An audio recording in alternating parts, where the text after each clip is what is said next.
Hey! Hey there. Hey, audio sounding amazing. Sounds so good. Welcome back. Thanks, buddy. Yeah. Seriously, it's been 2 weeks. Oh, yeah, we've been traveling. It's good to be back. Dude, it's so great. My summer has been trip after trip, mostly sports or church stuff. Camps, you know? I feel bad for you having to go to all those places. Ended on a Huntington Beach note. Yes, I did. Okay, that was spoiled. I know. But it was really fun. I got stung by stingray. A stingray? Stinged me. It stinged you? It stingrayed me. I stepped on it and it got me in the hill. And it felt like 1,000 bees. Were you deep sea scuba? We were boogie boarding in Huntington Beach. And it was so fun. So much fun. Had a blast. So the rays were wandering into the shallows. Yeah. Yeah, I guess. I don't know. I just stepped back and I thought something bit me. And then when it started to hurt when I got out, I thought it was a jellyfish. And the lifeguard was by me, so I talked to him about it. And he said, nope, that's a stingray. You have been barbed. Dang. I got foot barbed. Man. I know. What's that one game where, like, you say something and anyone, you know, I have never. That's what it is. Never have I ever. Never have I ever. Yeah. And then you raise your hand. I'm going to, whenever you and I play, I'm going to say, never have I ever been stung by a stingray's barb. There you go. And I will raise the hand. Gotcha. Been barbed. Or you get up out of your seat. You run to the available seat. That game's fun. I've been jellyfished, but not barbed. How did that feel? It was like the remnants of the jellyfish because some of the tentacles had broken off of this jellyfish. So yeah, we were in the water. You were at the Sizzler. You were a jellyfish and they fell on your lap. It was hanging off the calamari plate, and I was passing along and it touched my arm. Ow! No, we were in the water, and so these jellyfish would get close, and then the guides would pick them up with a paddle because they were on kayaks. Okay. And then chuck them to another part of the water. And you went to chuck it, and it like disintegrated in midair, and like just went into a bunch of pieces everywhere. Gotcha. You know, it turns out they're like jelly, and they're jellyfish. And then later we were back in the water, and I jumped in and got out, and there were like these red stripes on my back, and they burnt. This was during international trip to Thailand. This was Thailand. Oh, Thailand jellyfish. Yeah, they were big. Yeah. They were big. I was in Florida at a soccer tournament, and we were on a beach down there, and a jellyfish came up on shore that was easily the size of a basketball. It was massive. And you could pick it up and everything and didn't do anything. Yeah. Yeah, these guys were crazy. They were picking them up, but they had to do it like carefully. They knew how to do it without touching the tentacles. Jellyfish are dumb. Well, that's a whole bunch of minutes wasted. Oh. Who else has been stung? What other stings have you had? Yeah, what's our topic today? The topic today that we've decided to speak on is phone time or screen time or cell phones being used. There's a lot of different ways you can talk about it, especially when you're talking about adults versus teenagers versus kids. But we decided we wanted to go a little controversial today. See if we can't ruffle some feathers. And if we get some good ruffles going on, maybe you guys will start commenting and posting opinions. So here's a fun game. Do you have your phone? Yeah. Do the screen time search? Oh, crap. Oh, dude. Okay. If you want. Oh, man. All right. We could say a plus or minus. All I can say is mine's going to blow you away. Okay, so you search screen time if you have an iPhone. And this is unaltered. This is literally, I didn't even know you were going to do this. You just totally pulled it up. Yep. Okay. And then you know how it shows like this week so far, but then you can go back a week. I'm very consistently, let's see. Wait, I can't go back a week. Oh, you can't? It doesn't store. Okay, so I have like 3 weeks of data. Oh, duh. Yeah, I can. Sorry. And it'll show like... Oh, wait. That's the daily average. Yeah. I was like, that doesn't seem like very much. but the daily average. Yeah.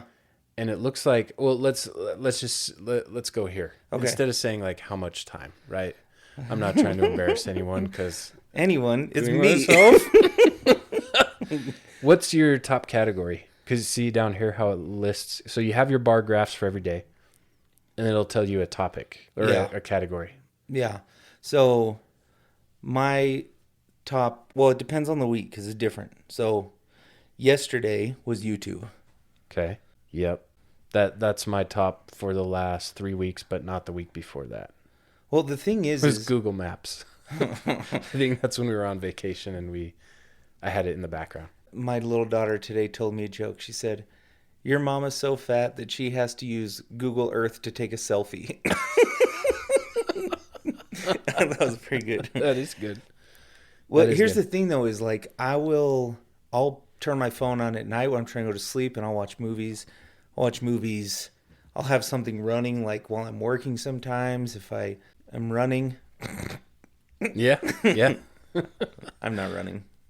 My top 3 categories though are there. It's pretty much almost always top is like entertainment and or social. Oh, dude, okay, tell me what yours was. So last week, You like top app? no. What's your average screen time? Oh, okay. We're going average daily was about 5.5 hours.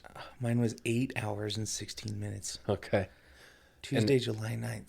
I hope, I think our hope is that anyone listening is below that. But if not, welcome to the club. That's kind of why we're bringing it up and wanting to talk about it, is because it's an issue, right? Yeah. We all talk about the YouTube death spiral, the social media death spiral. Yeah. It's interesting, though, because, I don't know, I think something's kind of weird, because this is saying that I spent 3 hours on text messages that day. And I know I wasn't how do you text message for 3 hours? Yeah, that's what's weird about the tracking. It's like if you have it open as one of your apps, even while you're using another one. Right. Yeah. I don't know, but I do know, I mean, back to the general topic of it, I do know that I'm on the phone too much. I'm on the phone too much. I've tried to be more aware of when I'm on it during family time and to not be. But, I will take 7-hour bathroom breaks post Taco Bell on the phone, Yeah. All right. Raise your hand if you have sat on the toilet with your phone until your legs go completely dead. You mean within the last 20 minutes? Yeah, daily. I got up one time and almost fell because I couldn't walk. Yeah. So my legs were dead. Yeah. But, okay, so what are the problems with a lot of screen time? Why would this even be a topic that we would want to talk about? Let's address first us as adults. What's the downside to it in your mind? It's hard, there's studies and stuff, but you never know what's actually true and what's not. Does it affect your eyesight? Does it cause depression? And what are you doing? I think there's a difference between maybe playing a game versus scrolling through social media, right?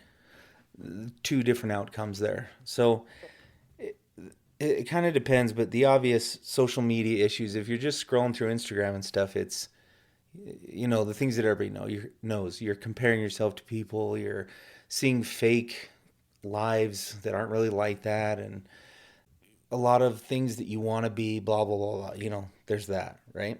And then anytime as an adult, if you're neglecting your more important duties, then maybe you should get a better duty.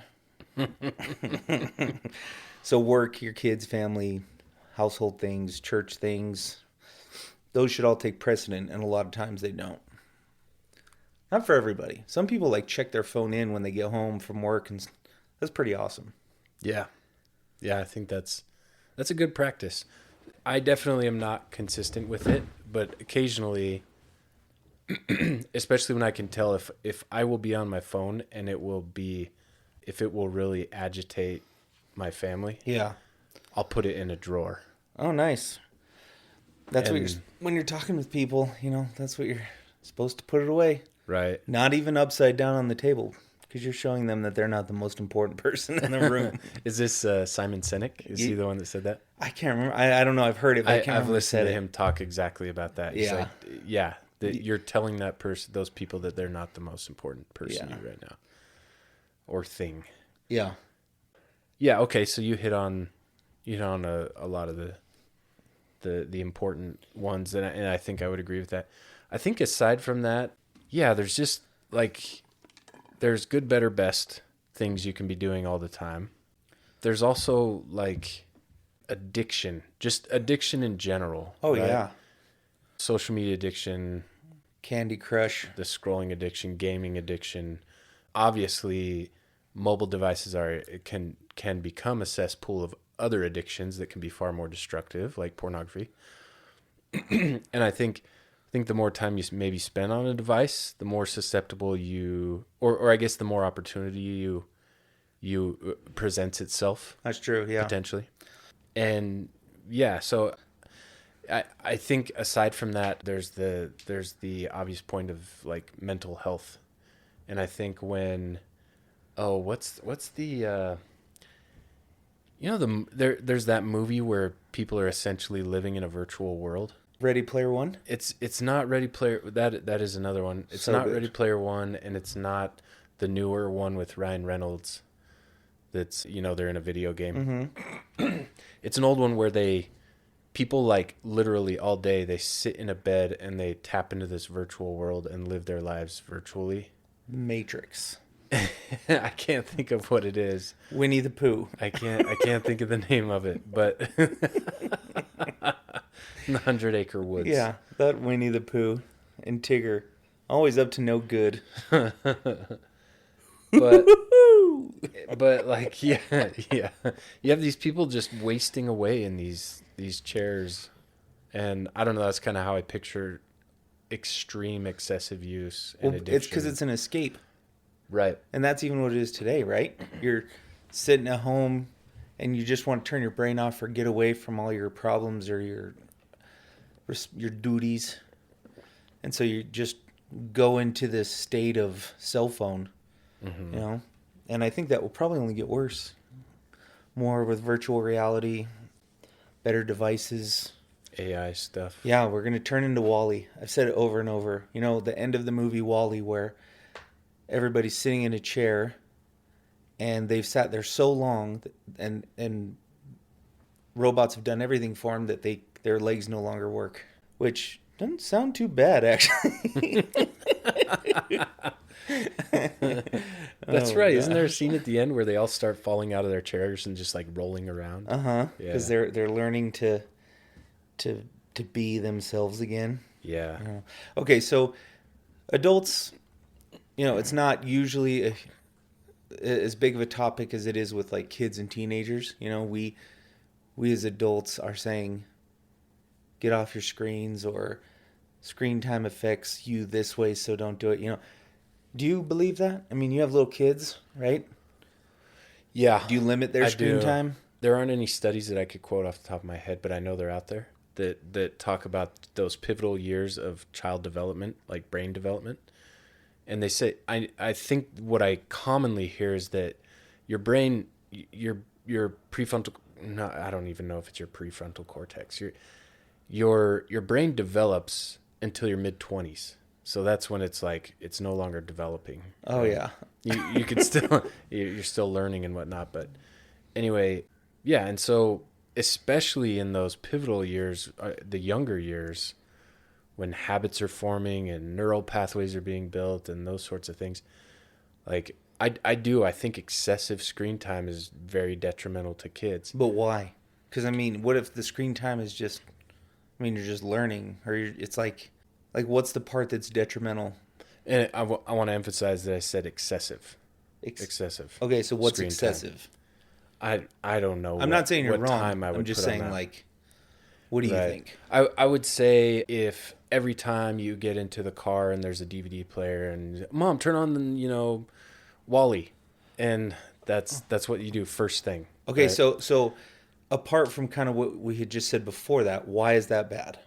It's not that act or watching a DVD in the car is not necessarily bad. Yeah. But I think that the constantly and excessively being connected to one device after another can be bad for a number of reasons. One, in my opinion, kids need to learn to work out problems. It's essential to their development. I read a book called Last Child in the Woods. It talks about how important unstructured outdoor play is for kids, because that's where they learn to work things out. Both like in nature, they're walking along and there's a boulder in the middle of the path. Like, oh, okay, what do I do? Yeah.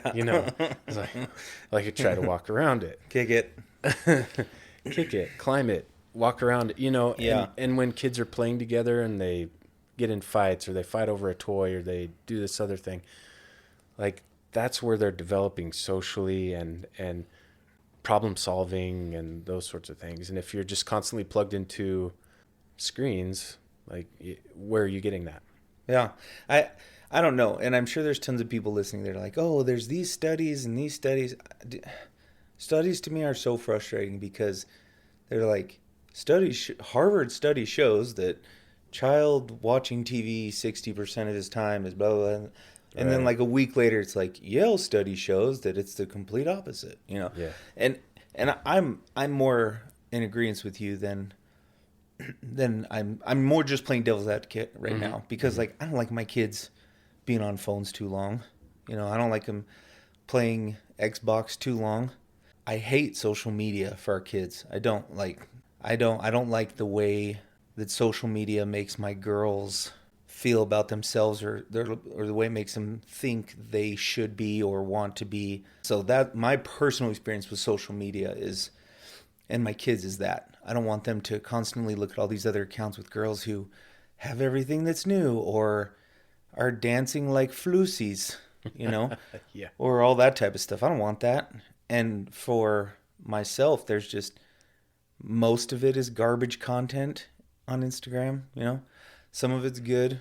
A lot of it's hilarious. That's mostly why I like watching it. Funny things that I forward you 80 times a day. Uh-huh. The thing is that there are times when probably my kids listened to too much screen time and videos and stuff when they were little because it acts as a babysitter, right? You're just like, nothing is going to make them stop crying or just relax while I'm doing this. And so you just pop a phone in their lap. And that can be, I guess, troublesome if the studies are right or whatever, if it's negatively affecting them. But man, it works good. Oh man, it's so effective. Mickey Mouse Clubhouse could keep all three of my kids quiet for hours at a time if we needed, Yeah. Especially when Jordan was in the hospital for her asthma and she got RSV. We just, to stop her from crying and so the doctors could do their thing and blah, blah, blah. It was Mickey Mouse Clubhouse episode after episode after episode. Uh-huh. Yeah, so I learned all the dances. yeah, me too. Donald's my favorite. Kicks his foot out to the side. And Yes.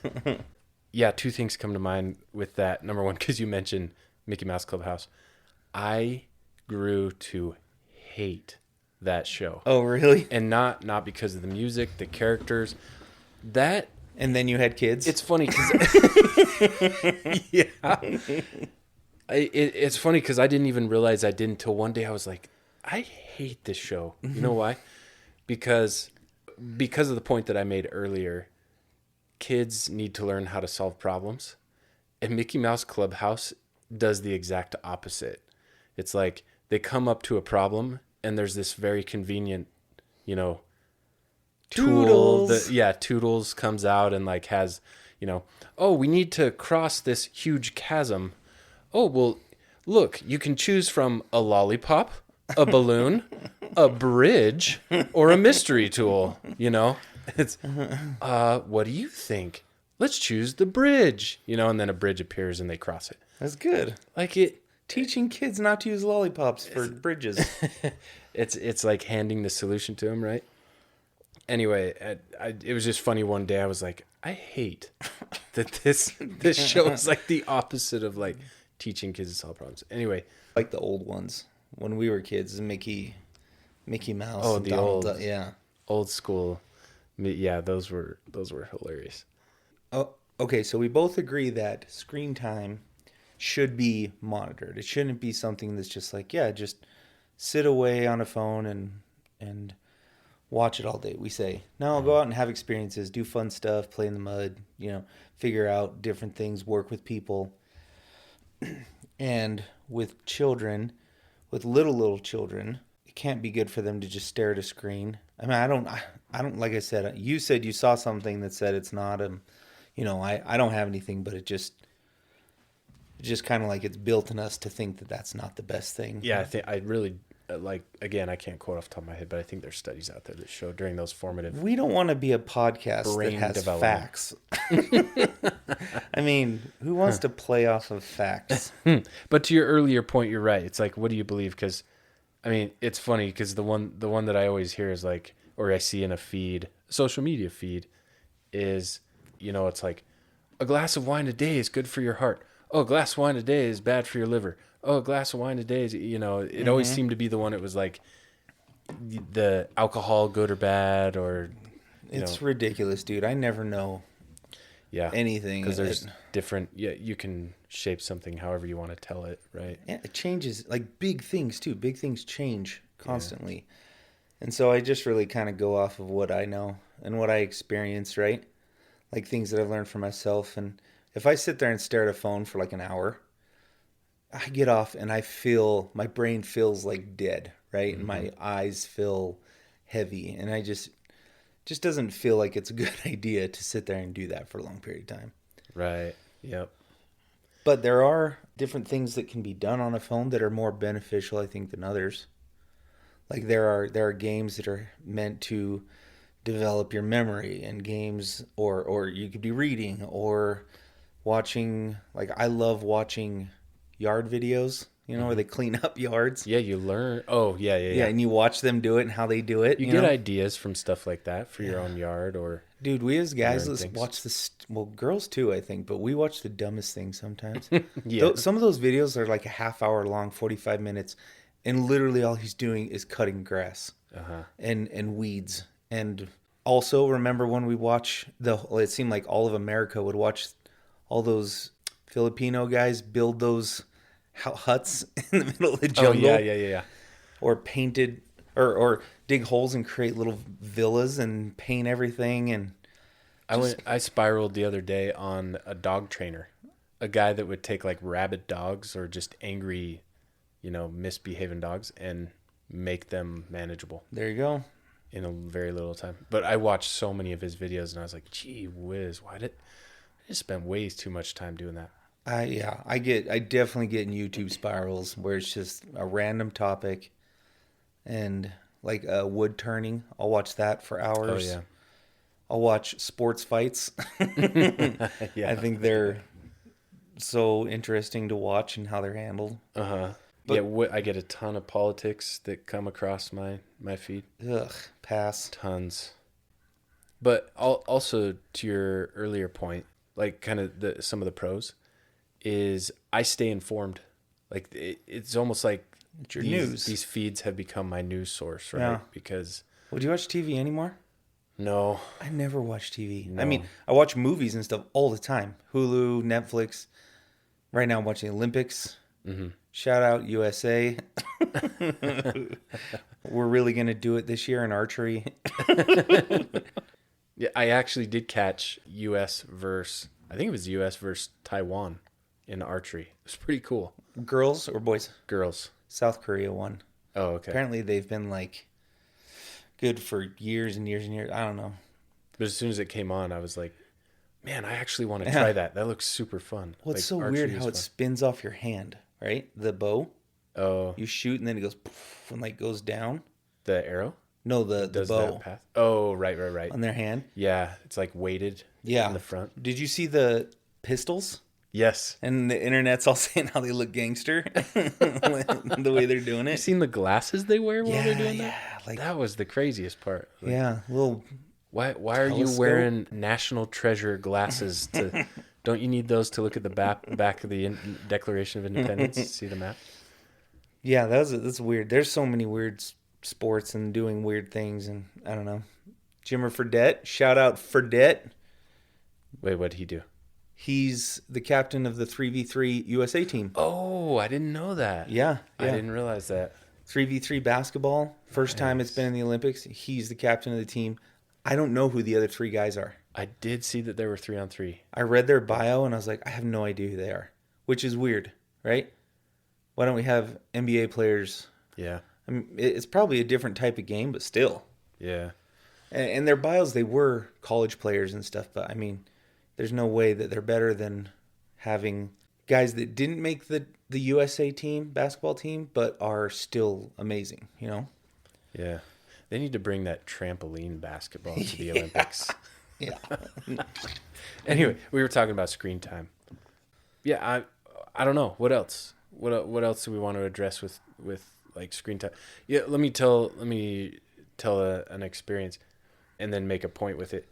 So we were, I don't remember the occasion. I think I had a like work training in Park City and stayed overnight one time, and I Beauty pageant, got told it. my I called my wife and I was like, hey, bring, at the time we just had our oldest, we have 3 kids now, and it was just our oldest daughter, brought her up, and they stayed in the hotel with me overnight, and we went to dinner that night. While we were there were just us and like one other. It was an older couple and a younger couple. I assume parents of one of them was the child and their spouse. And we were just eating, and we finished our meal, and we were getting up to leave, and the guy turns over and he's like, hey, good job for not just handing your kid a phone to entertain them the whole time you're at dinner. Ooh. And it really, it like kind of surprised us. Yeah. It took us off guard. And I was like, well, Mind your business. I was kind of like, yeah, thanks. But what if we did give her a phone? And yeah, so, I would presume that they wouldn't say anything to us. I would hope so, and keep their opinion to themselves. So it was, I don't know. It kind of made me think a little bit, like your point earlier, man, it is effective. Yeah. I will say one benefit, my wife is really good about kind of limiting screen time, but also providing alternatives for the kids. But it comes at the cost of her time and a lot of stress. Yeah, right. That's the thing. Is if you're trying to check out, or you want calm, whatever, phone is easy a lot of times. So when we do go, like a couple weeks ago, we drove clear to Missouri, 19 hours each way. We brought an iPad. Yeah. And we kind of rigged it up for the kids in the van. Yeah. And it worked like magic. Yep. It's hard because it does work. Yeah. When my kids were little, at restaurants, sometimes they would just be too loud, and I'd just flip them a phone, like, "Hey, watch this, Mickey Mouse." Yep. So I could have done better at that. I don't think I was horrible at it, but I wasn't great. Now I'm actually probably better at it now that they're teenagers than I was then. Because if we're eating and they have a phone, it drives me crazy. Oh yeah. I would put it away. I don't want to see it. Oh, that's what I was gonna say earlier. One thing that blows my mind that parents do is letting their kid have their phone in their room, like at night, without it being monitored or detected, whatever.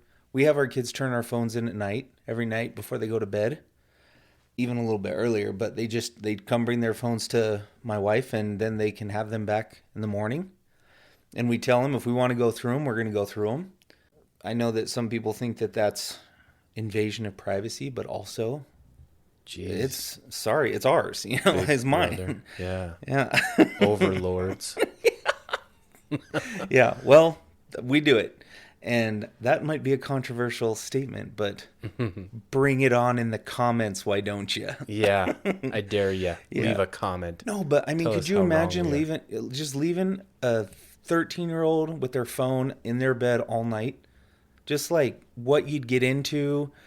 Not even necessarily saying everybody would just do bad things, but just worthless garbage, and maybe you would end up in places you shouldn't be, or just your mind processing from a screen just over and over and over and over. I don't know. It's crazy to me. And we all know the spiral, right? What if next thing they know, the sun is coming up and they've been on their phone all night, and then the whole next day is a train wreck? Yeah, yeah. See, that's another point I was going to make real quick was one thing we have found, and it is a sure outcome, is every time we do let the kids watch some TV, they all handle it a little differently. Uh-huh. In general, their mood afterwards is worse than it was before. Yeah. But we had one of our kids in particular ends up like incredibly cranky after we have to turn it off, and dealing with that the rest of the day. Yeah. And it sometimes will last the rest of the day. So I have a friend who says that a lot. A friend that's way better friend than you are. oh yeah, does he have a podcast with you? No. Okay. No. I have a friend that says the same thing, where his kids are different, and and actually he's more talking about video games, so like that screen time. But still, same thing. He's like, it totally changes them if they're on it for too long. Yep. So Without a doubt. anyway, well, so a lot of that wasn't factual. We don't know what we're talking about, as usual. We're just spitting opinions, and that's okay. That's what we do. Spitting opinions. But we love to hear yours. We would love... Also, if I can make a plea to all of you. Mom. And Mom. And Mom. Please send us more people to interview. People who you think might work out, just fun interviews, interesting, whatever. It's just fun. We sound desperate, though. Oh, crap. We're not desperate. No, I know so many people. Here's the thing, though. No, we just don't plan ahead of time, I think. Yeah. That's our problem. Yeah. I feel like we have a good list of ideas of the types of people we'd want to interview, and there's a ton of people within our network. Yeah, we have like 3 or 4 who are actually ready to go. Yeah. We just don't plan well. Right. It's mostly you. We get close to Tuesday. We get close to Tuesday, and we're like, oh, yeah, what are we going to talk about? Yeah. Or who are we going to interview? And then So yeah. we need an assistant We do. that we don't pay. Right. I'm not free paying. work. Yeah. But, put it on your resume. They could be part the of something Two Dudes Tuesdays huge. podcast. Yeah. Yeah. An assistant. Big opportunity. Yeah. We just need someone to set up those interviews. Set up the That's all. interviews, get them to sign something, pre-qualify them, write a bunch of questions, do all the marketing. Background check. Yeah. Go pick them up, drive them to us. Yeah. Pick up dinner on the way. Yeah. Huh. So if you're interested, reach out. Yeah. Yeah, but man, I feel like our audio sounds so good. So It excited does. It's great. about all this KSL equipment. Shout out to the bro who sold it to us. And the app, the great local Utah KSL app that provide. In fact, it's used across other states too. I think Idaho. I see a lot of It is in Idaho. postings. Some is in Nevada. Nevada postings. There's some in Colorado actually. Very few, but Shout out Colorado. shout out Colorado. Great state. That's where you're from. Yeah, not as good as Utah though. Utah's fantastic. It's the best. Love it. Zion.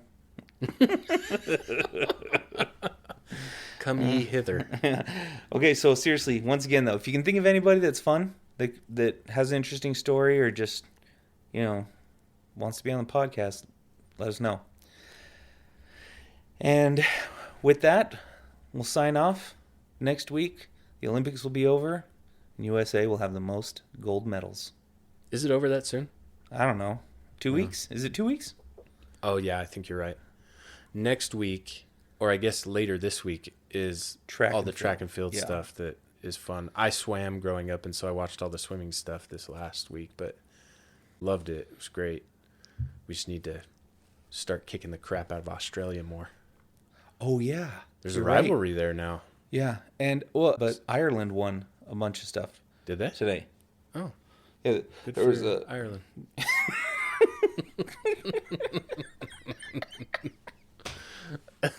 good for Ireland. Good for Ireland. Let's hear your Ireland accent. Go for it. What accent? Keep your hands off me lucky charms. Okay, now do Scottish. I'll tell you. Scottish is one that I just have never been able to. I feel like all of my accents sound the same. Irish, Scottish, British. Australian. It's all the same. Nice. Yeah, they're hard. They're hard. But you do a pretty good fake German accent. Das ist ein guten Podcasten, ja? Yeah. I don't think I do it well. I just am obnoxious. Well, all right. Thanks for joining. We'll Catch you next week. see you next time.